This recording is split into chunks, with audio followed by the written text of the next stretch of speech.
In ufology, Nordic aliens are humanoid extraterrestrials purported to come from the Pleiades who resemble Nordic Scandinavians. Professed contactees describe them as typically male, 6 to 7 feet tall with long blonde hair, blue eyes, and skin tones ranging from fair to tan.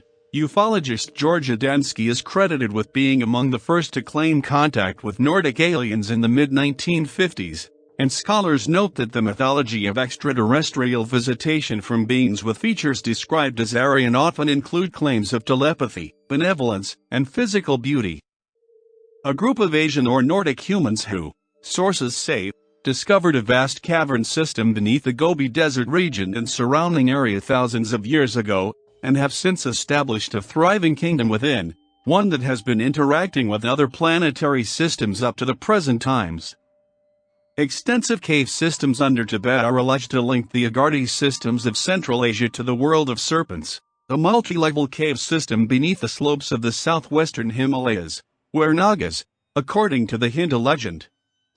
Here, a cult of the serpent by human and reptilian collaborators dwells, one of which has been said to have had contact with the Nazi Thule Society during World War II.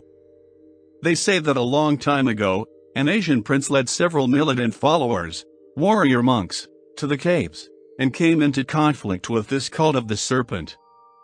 After the conflict, the reptiles and collaborating forces were expelled. However, in recent centuries, they have recovered some land. Souza's teacher, as the leader of Brazil's Theosophists, had for years been interested in the Agharian legend, and the more he thought about the underground kingdom and its network of tunnels, and how it was possible for someone to use them without a very special form of transport, more it was concluded that flying saucers were the answer. That the underground inhabitants were an advanced people seemed beyond doubt, so if they were able to live and thrive beneath the surface of the earth, there was no doubt why they should not have developed a much more sophisticated form of transport than anything known on Earth. And the way it varied. In 1957, the ideas of de Souza and Strauss were carefully examined by a writer named O.C. Huguenin in a book called From the Underground World to Heaven: Flying Saucers. After declaring that the hypothesis of the extraterrestrial origin of the flying saucers does not seem acceptable, Huguenin wrote, "We must take into account the most recent and interesting theory that has been offered to explain the origin of flying saucers. The existence of a large underground world with countless cities where millions of people live. This other humanity must have achieved a high degree of civilization, economic organization, and social, cultural and spiritual development, together with an extraordinary scientific progress, in comparison with those that the humanity that lives on the surface of the earth can be considered as a race of barbarians." According to the information provided by Commander Paulo Strauss, the underground world is not limited to caverns, but is more or less extensive and located in a hollow inside the earth large enough to contain cities and fields, where humans and animals live, whose physical structure resembles those of the surface.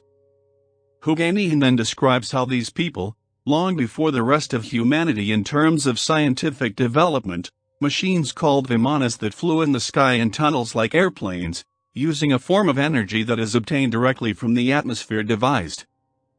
They were, he says, identical to what we know as flying saucers. For more information about the Agharians in detail, I'll leave you a link on the video description to buy the book called Extraterrestrial Compendium.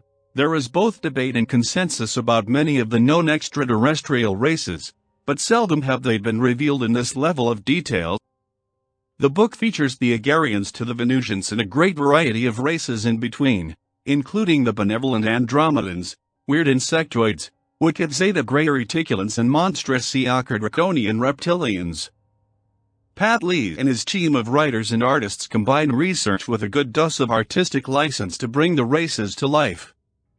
To the believer, curious or open-minded individual, the Extraterrestrial Compendium is fuel for further thought. A must-have for any fan of science fiction.